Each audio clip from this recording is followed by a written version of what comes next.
Hello students, welcome to the VIP Edu sir.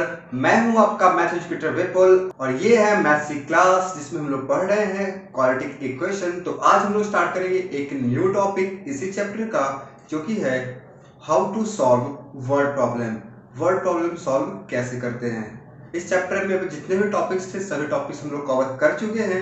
Factorisation method, computing square method और उसके बाद quadratic formula, nature of roots और उस पे जितने भी क्वेश्चंस थे एनसीईआरटी बुक एक्सरसाइज 4.1 2 3 4 4.1 4.2 4.3 4.4 और exercise 4A 4B 4C 4D, इन सभी का सॉल्यूशन इस चैनल पे अवेलेबल है और उन सभी वीडियोस का लिंक आपको डिस्क्रिप्शन बॉक्स में मिल जाएगा और हमारे आई बटन मिल जाएगा, अगर कि आप उन सभी वीडियो को देख सकते हैं, वहां सीख सकते हैं अगर नहीं देखे हैं तो।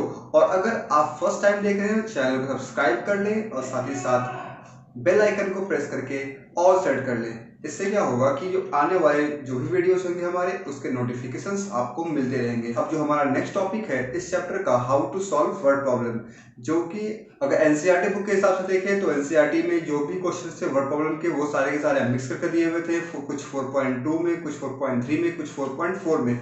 तो उन सभी क्वेश्चंस को हम लोग पहले ही सॉल्व कर चुके हैं। अब रही बात आरएसएफएल बुक की, तो इस बुक में एक डेडिकेटेड एक्सरसाइज दिया गया है 4E। इस एक्सरसाइज में पूरे के पूरे वर्ड प्रॉब्लम क्वेश्चन भरे पड़े हैं। तो वहां से हम लोग अब बारी बारी से एक एक क्वेश्चन करके जो जो अच्छे क्वेश्चन होंगे उन सभी क्वेश्चंस को यहाँ पे सॉल्व करेंगे और हर एक टाइप के क्वेश्चन को सॉल्व करेंगे। और उस क्वेश्चन सॉल्व करने से पहले ये जानेंगे कि कैसे हम लोग वर्ड प्रॉब्लम को सॉल्व करते हैं। अगर आपको याद होगा, जब मैंने पढ़ाया था linear equation in two variables, वहां भी मैंने बताया था कि वर्ड प्रॉब्लम को सॉल्व कैसे करते हैं।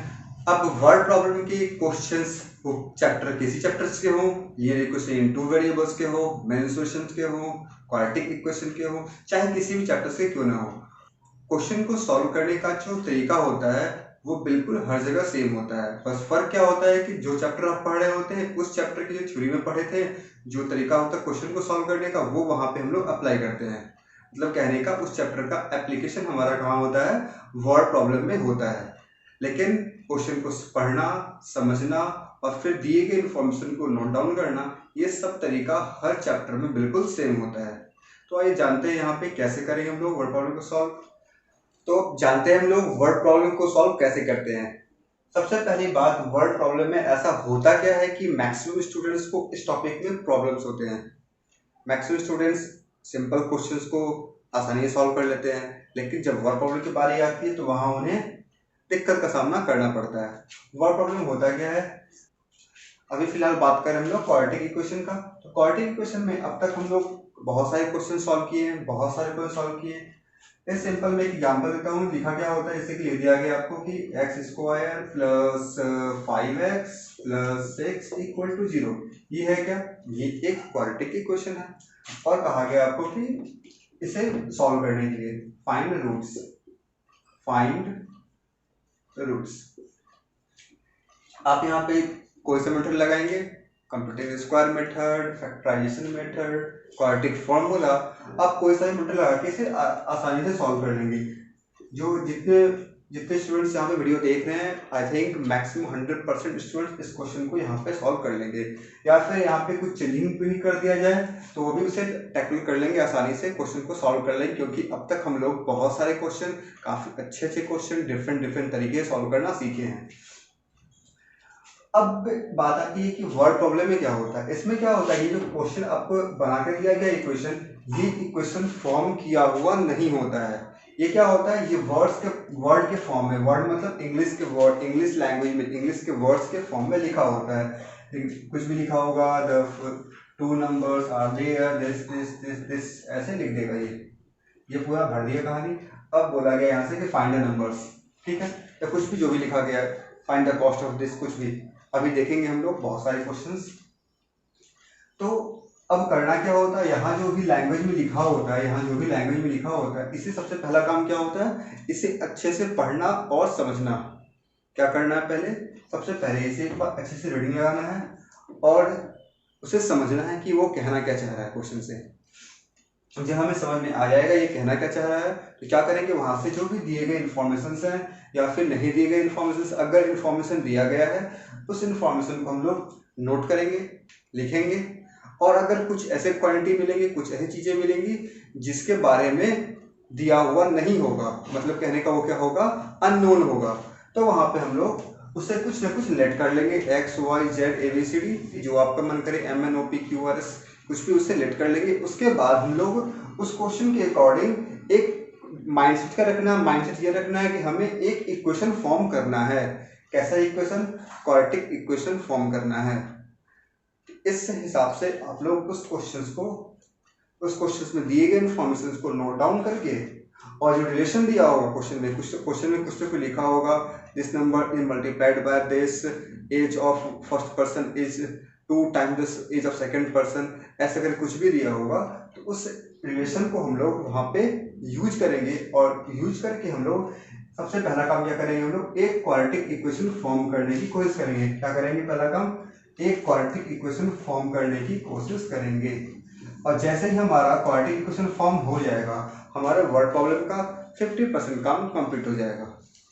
ध्यान रखना, बिल्कुल मेरी सभी बातों को आप लोगों को ध्यान से सुनना है और क्वेश्चन को सॉल्व भी ऐसे ही करना है। जैसे ही आपका ये इक्वेशन फॉर्म हो गया तो आपका 50% काम कंप्लीट। अब तो आपको चले जाना सिर्फ पीछे, अब तो पढ़ते आ रहे हैं factorization method, quadratic formula, computing square method, किसी का भी यूज करके आपको इस इक्वेशन को सॉल्व कर लेना है। जैसे ही सॉल्व कर लेंगे आपको क्या मिल जाएगा, यहाँ से x का वैल्यू मिल जाएगा, x का 2 वैल्यू मिल जाएगा। अब आप यहाँ से क्वेश्चन के अकॉर्डिंग ये देख लेंगे हमें कौन सा वैल्यू कहाँ पे सूट कर रहा है, सेटिस्फाई कर रहा है। हम वन मोर थिंग, कि अगर आपके क्वेश्चन में मेंशन किया गया है कि हाँ आपको एक पर्टिकुलर मेथड का यूज करके क्वेश्चन को सॉल्व करना है, हो सकता है क्वेश्चन के बाद जहाँ क्वेश्चन कंप्लीट हो वहाँ ब्रैकेट में लिखा रहे कि solve this question using factorization method, solve this question using computing square method, या फिर क्वेश्चन में ही लिखा रहे या क्वेश्चन के ऊपर लिखा रहे, कहीं भी अगर आपको मेंशन किया गया पर्टिकुलर इस मेथड का यूज करना है क्वेश्चन को सॉल्व करने के लिए, तभी हम उस मेथड को ही यूज करेंगे। अदरवाइज हमारे पास 3 मेथड्स हैं, 1 2 3, factorization method, completing the square method और क्वाड्रेटिक फॉर्मूला। हम लोग किसी का भी यूज करके आसानी से क्वेश्चन को सॉल्व कर लेंगे। ये सोचना नहीं है कि हम इसका यूज कर रहे हैं या इसका यूज करें, किसका यूज करें, जो आपको आसान लगे, जो सही लगे उसका यूज करें, जिसमें आप ज़्यादा कंफर्टेबल हो उस क्वेश्चन को सॉल्व करने के लिए आप कर सकते हैं। ठीक है, तो ये था पूरा का पूरा कैसे सॉल्व करते हैं। तो ये आपको समझ में आ गया क्या बेसिक माइंडसेट क्या होना चाहिए इस तरह के क्वेश्चंस को सॉल्व करने का। क्वेश्चंस को ध्यान से पढ़ना है, क्वेश्चंस में दिए गए इन्फॉर्मेशन को नोट डाउन करना है, अगर कुछ अननोन क्वांटिटी दिया गया है उसे हमें लेट करना है, और साथ ही साथ और जो भी रिलेशंस क्वेश्चन में दिए गए हैं उस अननोन क्वांटिटी के बीच में उसके रिलेशंस को यूज करके हमें एक क्वाड्रेटिक इक्वेशन फॉर्म करना है। जैसे ही हमारा क्वाड्रेटिक इक्वेशन फॉर्म हो जाएगा, फिर हमें इन तीनों मेथड्स में से किसी एक का भी यूज करके हमें रूट्स निकालने हैं, मतलब जो हम लोग लेट किए थे x y a b c d कुछ भी, उसके वैल्यू को फाइंड आउट करना है। और फिर फाइंड आउट करने के बाद आप खुद समझ जाएंगे कि क्या करना है आगे। ठीक है, और ऐसा कुछ है नहीं कि वर्ड प्रॉब्लम बहुत टफ होता है, बहुत प्रॉब्लम करते हैं, ऐसा नहीं है। बस आपको एक सही तरीके से क्वेश्चन को सॉल्व करना आना चाहिए। अगर जो भी मैंने बताया है उससे अगर आप फॉलो करते हैं तो आप मैक्सिमम से मैक्सिमम क्वेश्चंस को अच्छे से सॉल्व कर पाएंगे। हाँ, लेकिन ये है कि वर्ड प्रॉब्लम एक दो क्वेश्चन से नहीं होगा, इसमें जितने भी क्वेश्चंस दिए गए हैं आपको सभी क्वेश्चन को सॉल्व करना होगा, क्योंकि जितने भी क्वेश्चंस आप देखेंगे सभी क्वेश्चन डिफरेंट टाइप के होंगे, डिफरेंट कंसेप्ट को वहाँ पे यूज किया जाएगा, तो आपको सभी क्वेश्चन को सॉल्व करना पड़ेगा, तब जा करके आप अच्छी तरह से सीख पाएंगे। जैसे जैसे हम लोग क्वेश्चंस में आगे बढ़ते जाएंगे वैसे वैसे हम लोग कुछ नया सीखते जाएंगे। और उन सभी चीज़ों को आपको हमेशा ध्यान रखना है, ताकि जो आने वाले फ्यूचर में अगर वैसे क्वेश्चन देखें तो आप लोग उसी तरीके से उसे सॉल्व कर पाएँ। ओके, तो लेते हैं आज का हम लोग पहला एग्जाम्पल, जिसकी हेल्प से यहाँ पे देखेंगे। तो ये है आपके सामने आज का पहला एग्जाम्पल। इसमें लिखा क्या, the sum of a number and its reciprocal is 10/3, find the number. छोटा सा क्वेश्चन है, बस यहाँ से हमें ये देखना है कि किस तरह से हम लोग क्वेश्चन को सॉल्व कर पाते हैं। हालांकि इससे काफ़ी अच्छे अच्छे क्वेश्चन हम लोगों ने एनसीईआरटी बुक में कवर किए हैं, तो आइए इसे हम लोग सॉल्व करते हैं। और हाँ, अगर कोई ऐसे स्टूडेंट्स हैं जो कि अब तक जो भी मैंने टॉपिक्स पढ़ाए हैं इसमें factorization method, compute the square method, nature of root, quadratic formula, discriminant, ये सब अगर नहीं देखे हैं तो आपको यहाँ पे प्रॉब्लम हो सकती है। तो पहले उन सभी वीडियोस को एक बार देख लें, फिर यहाँ पे इसे देखें। वैसे फिलहाल अभी हम लोग यहाँ पे अच्छी तरह समझने वाले हैं। क्या लिखा है? The sum of a number and its reciprocal. यहाँ पे बात क्या हो रहा है? बात हो रहा है यहाँ पे किसी नंबर का और उसके रेसिप्रोकल का। वो यहाँ पे दिया गया है 10/3। फाइंड द नंबर, और हमें वो नंबर फाइंड आउट करना है। तो बस इतना पढ़ लिए, क्वेश्चन समझ में आ गया। हाँ, यहाँ पे कोई दो चीज़ है, एक इधर है कुछ, एक नंबर है और फिर उसका रेसिप्रोकल है। जैसे मेरे पास ये एक नंबर है, ठीक है, ये नंबर है, और फिर क्या लिखा? सम। सम मतलब ऐड करना है किसके साथ? इसी नंबर के रेसिप्रोकल। मान लो कि यही नंबर ये भी है और इसका रेसिप्रोकल इसको रिवर्स कर दिए। ये कैप पे ध्यान देना, कैप पे, ये रहा कैप है ना, कैप अगर ऊपर में है इसका मतलब ये नंबर है, और कैप चला गया नीचे इसका मतलब क्या हो गया? रेसिप्रोकल है। तो इस नंबर का इसी के रेसिप्रोकल से ऐड करना है, और ऐड करने के बाद हमें क्या मिलेगा? हमें मिलेगा 10/3। ये क्वेश्चन पढ़ के ही समझ जाना है। क्वेश्चन पढ़े, इतना समझ में आ गया। अब हम ये सोचने लगे कि आखिर ये नंबर कौन सा था, इस नंबर को हमें ऐड करना था उसी के रेसिप्रोकल के साथ। नहीं पता, तो यहाँ से क्या मिल गया हमें? यहाँ से मिल गया अननोन क्वांटिटी। वो जो नहीं पता है वही क्या मेरा अननोन क्वांटिटी है, और जो भी अननोन क्वांटिटी होगा उससे क्या करेंगे हम लोग? उससे लेट कर लेंगे। क्या लिखेंगे? लेट द नंबर बी, कुछ भी ले लेंगे, एक्स। क्या ले लेंगे हम लोग? यहाँ पे नंबर के लिए एक्स है, ठीक है। अब जब ये पता चल गया कि हाँ अगर ये नंबर है तो उसका रेसिप्रोकल क्या होगा? उल्टा कर देंगे ऐसा, तो क्या हो जाएगा? देन एक्स रेसिप्रोकल क्या हो जाएगा? 1/x। रिवर्स कर दिए उसका, न्यूमरेटर को डिनोमिनेटर में, डिनोमिनेटर को न्यूमरेटर में भेजने, किसी को बोलते हैं रेसिप्रोकल करना। या फिर आप ये कह सकते हैं जो भी नंबर दिया गया उसका पावर लगा देना -1।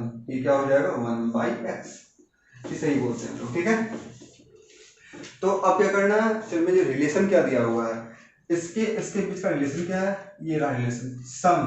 तो लिख लेंगे, ये नंबर लिख लिए, ये नंबर लिख लिए। रिलेशन क्या फॉलो कर रहा है? सम। दोनों को सम कर दिए।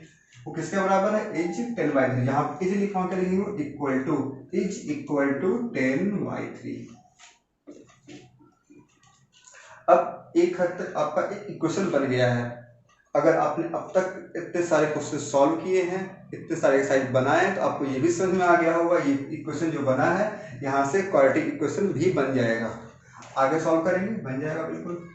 इसका एलसीएम लेंगे, क्या आ जाएगा? ये x आ जाएगा, ये हो जाएगा x², ये हो जाएगा 1, और ये तो 10/3 है ही। अब क्या करेंगे हम लोग? क्रॉस मल्टीप्लाई करवा लेंगे। ये हो जाएगा 3x² + 3, और ये हो जाएगा 10x। अब सिंपली इसे हम लोग अरेंज कर लेंगे अच्छे ढंग से। कर लेते हैं ये अरेंज। 3x² मतलब क्या रहेगा कि हम लोग इसे क्वाड्रेटिक इक्वेशन के स्टैंडर्ड फॉर्म में लिखेंगे। ये 10x इधर था, इससे शिफ्ट करें लेफ्ट हैंड साइड में, ये प्लस था, ये क्या हो गया? माइनस हो गया, और +3 ये क्या हो गया? ax² + bx + c = 0। अब क्या हुआ? ये अपने स्टैंडर्ड फॉर्म में आ गया। अब स्टैंडर्ड फॉर्म में आ गया, आपको पता ही है, इस बस से सॉल्व करना है। इतना करने के बाद हमारा 50% काम कंप्लीट हो चुका है। बस सॉल्व करना सभी को आता है। क्या हो जाएगा? 3 3 या 9 हो जाएगा। 9 और 1 को ऐड करेंगे 10 आ जाएगा। तो आप यहाँ से सॉल्व कैसे करना चाहें, जो मन कर रहा है यूज करने का, क्वाड्रेटिक फॉर्मूला यूज करने का मन कर रहा है, या फिर मन कर रहा है फैक्टराइजेशन यूज करने का, आप कुछ भी कर सकते हैं। मैं यहाँ पे क्या कर रहा हूँ? सिर्फ फैक्टराइजेशन मेथड सॉल्व कर रहा हूँ। 3x² 10x है, इसे करते हैं 9x और -x + 3 = 0। यहाँ से लोग 3x को कॉमन ले लेंगे, यहाँ पे मिल जाएगा हमें x, यहाँ मिल जाएगा 3, यहाँ से माइनस कॉमन ले लेंगे, यहाँ मिल जाएगा x - 3। ये तो आपको काफ़ी अच्छे से आता है। 3x - 1, इधर क्या हो जाएगा? x - 3 = 0। तो x का हमें 2 वैल्यू मिलेगा। कैसे मिलेगा पता ही है? x = 1/3 आ जाएगा यहाँ से आ जाएगा x = 3। हमें 2 वैल्यू मिल गया। अब हमें ये देखना है कि किस वैल्यू को यहाँ पे हम लेंगे। हमें निकालना क्या था, फाइंड द नंबर निकाल, तो एक्स निकालना था। एक्स का 2 वैल्यू आया है, इसमें से कौन सा होगा, या दोनों होगा या फिर जो भी है, तो वो देखना है। तो चेक करते हैं एक बार हम लोग। इक्वेशन का हमारा ये रहा इक्वेशन। अगर यहाँ पे हम लोग 3 पुट करें, 3 क्या है, 3 एक्स का जगह 3 लिख दिए, 1/x 1/3 कितना हो जाएगा, 3 3 9 और 1 10 10/3 आ रहा है, बिल्कुल आ रहा है। ठीक है, सेकंड चेक करते हैं। यहाँ पे लिखा 1/3, एक्स के जगह लिख रहे हैं हम लोग 1/3, फिर क्या है 1/x, तो 1/3, फिर 3 जाएगा ऊपर, तो क्या आ जाएगा हमें 1/3 + 3, मतलब फिर से ऐसा ही बन जाएगा और फिर सॉल्व करेंगे 10/3 मेरा आ जाएगा। इसका मतलब दोनों वैल्यू यहाँ पे सही है, x का वैल्यू कुछ भी हो, x = 1/3 हो या फिर x = 3 हो, हमें दोनों पे यहाँ पे ये कंडीशन जो भी यहाँ पे दिया गया क्वेश्चन में वो सेटिस्फाई हो जाएगा, दोनों मेरा आंसर कहलाएगा। आई होप आपको ये समझ में आया होगा। हालांकि इससे अच्छे क्वेश्चंस आप लोग पहले भी सॉल्व कर चुके हैं एनसीईआरटी बुक में, लेकिन यहाँ पे हम लोगों ने क्या देखा कि किस तरह से क्वेश्चंस को पढ़ के क्वेश्चंस को तरीके से सॉल्व किया जाता है। सबसे पहला काम क्या करना है, क्वेश्चंस को रीड करना है। रीड करने के बाद क्वेश्चंस में दिए गए इंफॉर्मेशन जो हैं उसे समझना है। समझने में क्या है यहाँ पे कि यहाँ पे नंबर्स की बात हो रही है, एक नंबर है और उसका उसी नंबर का रेसिप्रोकल है और दोनों को ऐड करने पे 10/3 आ रहा है, लेकिन हमें उस नंबर्स के बारे में नहीं पता, ना क्वेश्चन में दिया भी नहीं है। तो हम लोग को क्या मिल गया, हमें मिल गया अननोन क्वांटिटी। तो बस उस अननोन क्वांटिटी से क्या करना है, उस अननोन क्वांटिटी को लेट कर लेना है, जो आपका मन कर रहा हो, एक्स वाई कुछ भी, फिर उसका रेसिप्रोकल लिखना है। लिख लिया हम लोग, एक्स लिखे थे, फिर 1/x लिख लिए। अब फिर क्या करेंगे हम लोग, जो दिए गए रिलेशन है, रिलेशन क्या है यहाँ पे, सम है दोनों का, तो दोनों को प्लस कर लिया यहाँ पे इस जगह पे, और फिर 10/3 आ गया। आगे सॉल्व करते गए, हमें x का वैल्यू मिल गया और यही मेरा रिजल्ट हो गया। आई होप ये आपको समझ में आया होगा। अभी एक और एग्जाम्पल लेंगे, थोड़ा सा डिफरेंट लेंगे, उससे भी समझने की कोशिश करेंगे। ओके, तो स्टूडेंट्स आपके सामने एक और एग्जाम्पल है, काफ़ी अच्छा एग्जाम्पल है, ये मैंने यहाँ लिया है। और ये तो कल एक स्टूडेंट ने मुझे मैसेज किया था और मैसेज में ये क्वेश्चन मुझे भेजा था, ये RS अग्रवाल एक्सरसाइज का क्वेश्चन नंबर ये 42 है। ठीक है, तो अगर आप देख रहे हैं तो कमेंट बॉक्स में लिख के बता दें कि हाँ ये आप ये क्वेश्चन है, question number 42 of RS Agarwal exercise, जो भी रहा हो 4E होना चाहिए। तो आइए देखते हैं यहाँ पे क्वेश्चन में है क्या और इस तरह के क्वेश्चंस को हम लोग कैसे समझते हैं और फिर कैसे सॉल्व करते हैं। यहाँ पे हम लोग सीख क्या रहे हैं, how to solve words of problem को सॉल्व करते कैसे हैं। ठीक है, सबसे पहले क्वेश्चन को पढ़ेंगे, लिखा क्या है, 2 years ago a man age was 3 times the square of his son's age। इतना पढ़ने से क्या पता चला, इतना पढ़ने से ये पता चला कि यहाँ पे दो लोगों की बात हो रही है, एक मैन है और एक सन है। ठीक है, आगे लिखते हैं, इन 3 years टाइम, 3 साल में, his age will B, his किसकी बात कर रही है यहाँ पे, हिज कौन है, हिज है यहाँ पे man, his age will be 4 times his son's age. तो 3 साल में क्या होता है, उसका एज जो है वो उसके बेटे के एज का 4 times हो जाता है। ठीक है, इतना समझ में आ रहा। फाइंड देयर प्रेजेंट एज, अब क्या करना है, उनके प्रेजेंट एज को निकालना है दोनों के। अगर आपको यहाँ पे समझ में नहीं है हिज किससे लिखा है, कोई दिक्कत नहीं है, घबरा नहीं, आगे पढ़ना है। His age will be 4 times his son से, यहाँ पे आपको सन मिल जाएगा। अगर यहाँ पे सन लिखा है कि तो ऑब्वियस है कि ये कौन होगा, हिज, ये हमारा मैन होगा। इतना समझ में आ गया, क्वेश्चन पढ़ने से ये सारी बातें यहाँ पे क्लियर हो गई। अब क्या करेंगे हम लोग, इसे सॉल्व करेंगे। सबसे पहले ये खोजेंगे इसमें अननोन क्वांटिटी क्या है। यहाँ पे 2 पर्सन की बात हो रही है और उनकी एज की, लेकिन हमें उनके एज के बारे में यहाँ पे कुछ भी दिया हुआ नहीं है। इसका मतलब हमारा जो अननोन क्वांटिटी है वो क्या है, मैन और सन। कौन है, मैन और सन, और उन दोनों का एज। तो क्या कर सकते हैं हम लोग, तो यहाँ पे दो लोगों की बात हो रही है, एक है मैन एक है सन, तो दोनों के एज को यहाँ पे लेट करेंगे। तो लैंग्वेज में आपको लिखिएगा, let the age of man with this, son with this. मैं यहाँ पे शॉर्ट में लिख रहा हूँ, ये हो गया मेरे पास मैन और ये है उसका सन। ठीक है, तो जब कभी भी लेट करेंगे हम लोग तो क्या करेंगे हम लोग, प्रेजेंट एज को लेट करेंगे। नो डाउट आप चाहें तो 2 साल पहले लिखा हुआ है ना यहाँ पे, 2 साल पहले के एज को भी आप लेट कर सकते हैं, कोई दिक्कत नहीं है। 2 साल पहले के एज को भी आप यहाँ पे लेट कर सकते हैं, लेकिन हो सकता है कि आप वहाँ पे थोड़ा कन्फ्यूज हो जाएं।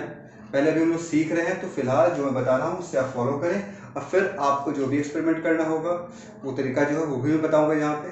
तो देखते कैसे हैं हम लोग। यहाँ पे लेट क्या करेंगे, प्रेजेंट एज को लेट करेंगे, और जब बोला जाएगा 3 साल पहले तो माइनस कर देंगे, जब बोला जाएगा 3 साल के बाद उसमें प्लस कर देंगे। सिंपल ये कंसेप्ट रहेगा। तो अभी जो प्रेजेंट एज होगा, प्रेजेंट एज लेट कर रहे हैं, मैन का जो प्रेजेंट एज है वो क्या है, वो है एक्स, और सन का क्या है, वाई। ठीक है, 2 ईयर एगो, तो 2 साल पहले क्या हो जाएगा, 2 ईयर्स एगो। अगर आज आपका एज 15 ईयर्स है तो 2 साल पहले क्या रहा होगा, 15 माइनस 2। सिमिलरली मैन का एज अभी x है तो x माइनस 2, सन का एज y है तो y माइनस 2। ठीक है, अब यहाँ पे बात क्या हो रहा है, क्वेश्चन आगे पढ़ेंगे। ये तो हम लोग लेट कर लिए, अब क्या खोजेंगे, जो अननोन क्वांटिटी थी, जो भी अननोन क्वांटिटी थी उससे हम लोगों ने लेट कर लिया। अब ये सोचेंगे कि खोजेंगे क्वेश्चन में कि इन दोनों के बीच में रिलेशन क्या है, मैन और सन के बीच में रिलेशन क्या है। रिलेशन क्या है, रिलेशन क्या है, सन और फादर का रिलेशन क्या है, सन और फादर का। लेकिन यहाँ पे ये रिलेशन काम नहीं आएगा, यहाँ पे क्या काम आएगा, man age was 3 times the square of his son's age. ये रिलेशन यहाँ काम आएगा, न कि सन और फादर का। तो लिखेंगे क्या, मैन एज वॉज, मैन का एज क्या था, 2 साल पहले पढ़ रहे हैं अभी ना, अभी हम लोग 2 साल पहले वाले कंडीशन को देख रहे हैं। 2 साल पहले क्या था, x माइनस 2 था मैन का एज। लिख लिए, was equal to 3 times square of his son, son का एज का, ये रहा सन का एज, सन का एज का स्क्वायर 3 टाइम्स कर दिए टाइम्स, हो गया, बन गया क्वेश्चन। इसको सॉल्व करेंगे, x माइनस 2 फादर्स का एज, सॉरी मैन का एज जो भी है, was 3 time, was equal to 3 times का 3 into square of son age, son का एज y माइनस 2 इसका स्क्वायर। क्लियर, आगे सॉल्व करते हैं। ये हो गया x माइनस 2, ये हो जाएगा 3 into y square plus 4 minus 4y, तो x माइनस 2 इक्वल टू क्या आ जाएगा, 3y square plus 12 minus 12y। इससे हम लोग अरेंज कर लेंगे अच्छे ढंग से। ये क्या हो जाएगा, 3y स्क्वायर माइनस 12y, ये माइनस 2y है, जब शिफ्ट करेगा 12 प्लस 2 क्या हो जाएगा, 14 हो जाएगा, यहाँ पर लिख लेंगे 14। तो इस तरह से हमारे पास एक इक्वेशन तैयार हो गया। क्योंकि आगे ये सॉल्व हो नहीं पाएगा, इसे हम लोग ऐसे ही छोड़ देंगे। तो यहाँ पे जो लिखा था फर्स्ट स्टेटमेंट का काम ये हो गया हमारा। अब क्या लिखा, आगे पढ़ेंगे, इन 3 ईयर टाइम, मतलब 3 साल में, मतलब आगे आने वाले 3 साल में, मतलब 3 साल के बाद। कब से बाद, प्रेजेंट ईयर के बाद। His son age will be 4 times his son's, sorry his age will be 4 times his son's age. तो जब कभी बात होती है, क्वेश्चन में लिखा होता आज से 3 साल पहले, 4 साल बाद, 5 साल पहले, 10 साल बाद, तो वो कब से कन्वर्ट किया जाता है, वो किया जाता है प्रेजेंट एज से। तो प्रेजेंट एज को रेफरेंस लेकर के हम लोग आगे लिखते हैं। 5 साल के बाद, अगर आज का एज आपका 15 ईयर्स है तो 5 साल के बाद 5 जोड़ देंगे उसमें, 5 साल पहले की बात होगी, 5 को उसमें से माइनस कर देंगे। इस तरह से बात होती है। तो हम लोग भी प्रेजेंट एज को लेकर के ही चलेंगे। ध्यान से आपको अपने माइंड में फिक्स कर लेना है। जब कभी भी क्वेश्चन में लिखा होता है तो क्या लिखा होता है, वो आपका प्रेजेंट एज को लेकर के लिखा जाता है, प्रेजेंट एज को रेफरेंस लेके लिखा जाता है। यहाँ बात क्या हो रही है, इन 3 ईयर्स, 3 साल में लिखते हैं यहाँ पे लोग, आफ्टर 3 ईयर्स। तो क्या हो जाएगा, 3 साल के बाद। अभी इसका एज x है, इसे नहीं लेंगे, ये 2 साल पहले का एज है, ध्यान देना है आप लोगों को। ये 2 साल पहले का एज है, अभी का एज x है, तो 3 साल के बाद x प्लस 3। अभी का एज y है, 3 साल के बाद y प्लस 3। क्या हो रहा है, हिज एज मतलब मैन का एज क्या है, मैन का एज है x प्लस 3। क्या हो जा रहा है, विल बी, तो will be equal to 4 times, तो 4 टाइम्स क्या, तो हिज सन्स एज, सन का एज क्या है y प्लस 3। बन गया इक्वेशन। ऐसे लिखते हैं। पढ़ते जाएंगे। हिज एज, तो हिज एज लिख लिए। विल बी, तो इक्वल टू विल बी रहे, वॉज रहे, इज रहे, तो इक्वल टू लगा देंगे। 4 टाइम्स, तो 4 टाइम्स हो गया। हिज सन्स एज, तो सन का एज लिख लिया यहाँ पे। आगे सॉल्व करेंगे, ये क्या आ जाएगा, x plus 3 equal to 4y plus 12। आगे सॉल्व करेंगे तो x इक्वल टू 4y, 12 में 3 माइनस कर देंगे, क्या मिल जाएगा 9। इस तरह से आगे सॉल्व होगा, नहीं होगा तो ये क्या होगा, क्वेश्चन नंबर 2। अब क्या करेंगे हम लोग, आगे कुछ क्वेश्चन में दिया है, कोई इन्फॉर्मेशन नहीं दिया है, तो मतलब जो हमारे पास ये आया है इसी में से हमें प्रेजेंट एज को फाइंड करना होगा। तो कैसे करेंगे, यहाँ पे क्या देख रहे हैं हम लोग, इक्वेशन 1 में और इक्वेशन 2 में दोनों जगह क्या है, यहाँ पे x और x है। इन दोनों इक्वेशन का यूज करके हम लोग क्या निकालेंगे, हम लोग फ्रॉम 1 एंड 2 इसका वैल्यू से पुट कर देंगे, क्या आ जाएगा 3y square minus 12y plus 14 equal to 4y plus 9। यहाँ से ये लिख लिए, इसके जगह पे x का वैल्यू ये डाल दिए 4y प्लस 9, ये रहा 4y प्लस 9 हो गया। आगे इसे सॉल्व करेंगे हम लोग, आगे इसे हम लोग यहाँ पे सॉल्व करेंगे तो क्या मिलेगा, 3y स्क्वायर, सभी को ले आते हैं लेफ्ट हैंड साइड में, 3y square minus 12y minus 4y plus 14 minus 9 equal to 0। ये हो जाएगा 3y स्क्वायर, ये हो जाएगा माइनस 16y और प्लस ये कितना हो जाएगा, ये हो जाएगा 14 माइनस 9 5 इक्वल टू 0। ये क्या बन गया, ये बन गया क्वाड्रेटिक इक्वेशन। अब आपका यहाँ पे मैक्सिमम काम कंप्लीट हो गया, बस करना क्या है, इसे सॉल्व करना है। क्वाड्रेटिक इक्वेशन है, y का वैल्यू मिल जाएगा, जैसे y का मिलेगा सन का मिल जाएगा और सन का मिल जाएगा तो हम लोग यहाँ पे 1 या 2 किसी में पुट करके हम लोग x निकालेंगे, मैन का मिल जाएगा। तो करते हैं, ये कितना है 3 5 15 हो जाएगा, तो क्या करेंगे हम लोग 3y square minus 15y minus y 16 हो जाएगा प्लस 5 इक्वल टू 0।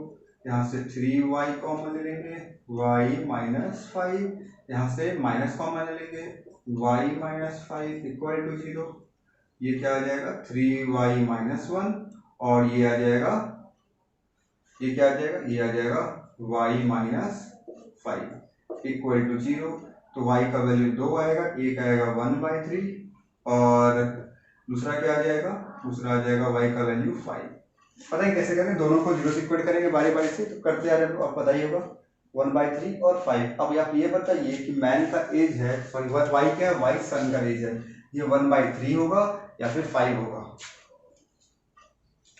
एज 1/3 का मतलब क्या होता है, कुछ नहीं होता, फ्रैक्शन एज तो होता नहीं है। y इक्वल टू क्या होगा 5 लेंगे हम लोग, तो सन का एज क्या आ गया, ये आ गया 5 ईयर।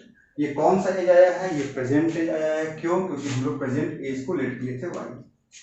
ठीक है, अब यहाँ से निकालना है मैन का एज, तो किसी भी क्वेश्चन पुट कर लेंगे हम लोग कहाँ पुट कर लें, हम लोग पुट कर लेंगे, कहीं भी पुट कर सकते हैं जहाँ मेरा मन करे, किसी भी इक्वेशन में। एक काम करते हैं, हम 2 पुट कर लें, 2 से करना थोड़ा आसान होगा। तो अगर कर ले यहाँ से फ्रॉम टू ये करेंगे, क्लियर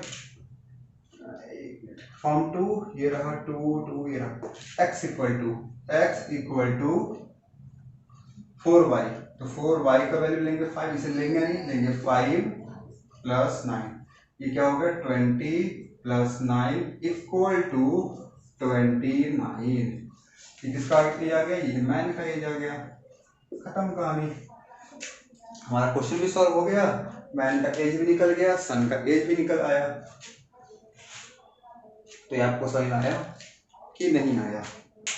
ऐसे ही क्वेश्चंस डिफरेंट क्वेश्चंस मिलेंगे। मैंने पहले भी बताया, वर्ड प्रॉब्लम जो है इसमें जो भी क्वेश्चंस आएगा, हर एक क्वेश्चन एक नया चैलेंज लेकर के आएगा, नए टाइप का क्वेश्चन होगा।